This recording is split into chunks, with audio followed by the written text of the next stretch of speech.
Coastal Kannada ವೀಕ್ಷಿಸುತ್ತಿರುವ ಎಲ್ಲ ಸ್ನೇಹಿತರಿಗೂ ನಮಸ್ಕಾರ. ಕೋಸ್ಟಲ್ ಕನ್ನಡದ ಮತ್ತೊಂದು ವಿಡಿಯೋಗೆ ಸ್ವಾಗತ. ಇವತ್ತಿನ ವಿಡಿಯೋದಲ್ಲಿ ನಾವು ನಿಮಗೆ ಕೋಟಿಗೊಬ್ಬ ಸಿನಿಮಾ ರೀ ರಿಲೀಸ್ನಲ್ಲಿ 3ನೇ ವಾರಕ್ಕೆ ಕಾಲಿಟ್ಟಿದೆ. ಹೀಗಿರಬೇಕಾದ್ರೆ ಈ ವಾರ ಈ ಸಿನಿಮಾ ಯಾವ ಮಟ್ಟಕ್ಕೆ ಅಬ್ಬರಿಸ್ತಾ ಇದೆ ಅನ್ನೋದ್ರ ಬಗ್ಗೆ ಒಂದಿಷ್ಟು ಮಾಹಿತಿ, ಒಂದಿಷ್ಟು ಅಪ್ಡೇಟ್ಸ್ಗಳನ್ನು ನಿಮ್ಮ ಮುಂದೆ ನಾವು ಪ್ರಸ್ತುತಪಡಿಸ್ತಾ ಇದ್ದೀವಿ.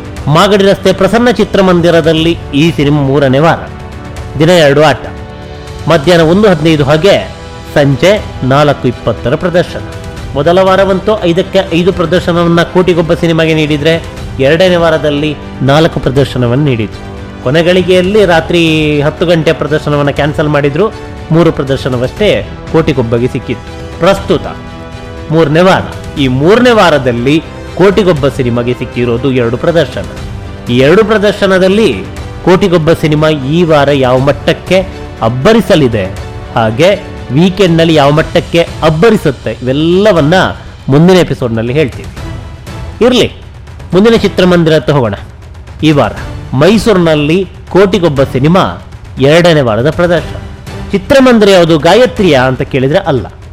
ಈ ಸಿನಿಮಾ ರೀ ರಿಲೀಸ್ ಆಗಿರೋದು 10ನೇ ತಾರೀಕು, ಆದರೆ ಮೈಸೂರಿಗೆ ಈ ಸಿನಿಮಾ ಎಂಟ್ರಿ ಕೊಟ್ಟಿದ್ದು 17ನೇ ತಾರೀಕು. ಇವತ್ತು 24ನೇ ತಾರೀಕು, ಅಂದರೆ 2ನೇ ವಾರ. 17ನೇ ತಾರೀಕು ಈ ಸಿನಿಮಾ ಮೈಸೂರಿನಲ್ಲಿ ರಿಲೀಸ್ ಆಗಬೇಕಾದ್ರೆ ಇದಕ್ಕೆ ಚಿತ್ರಮಂದಿರ ಸಿಕ್ಕಿರೋದು ಗಾಯತ್ರಿ ಚಿತ್ರಮಂದಿರ.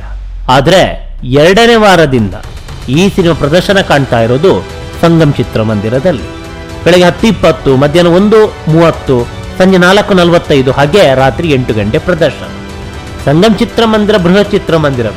ಮೈಸೂರಿನಲ್ಲಿ ಒಂದೊಳ್ಳೆ ಹೆಸರಿರುವಂತಹ ಚಿತ್ರಮಂದಿರಗಳಲ್ಲಿ ಸಂಗಮ್ ಕೂಡ ಒಂದು.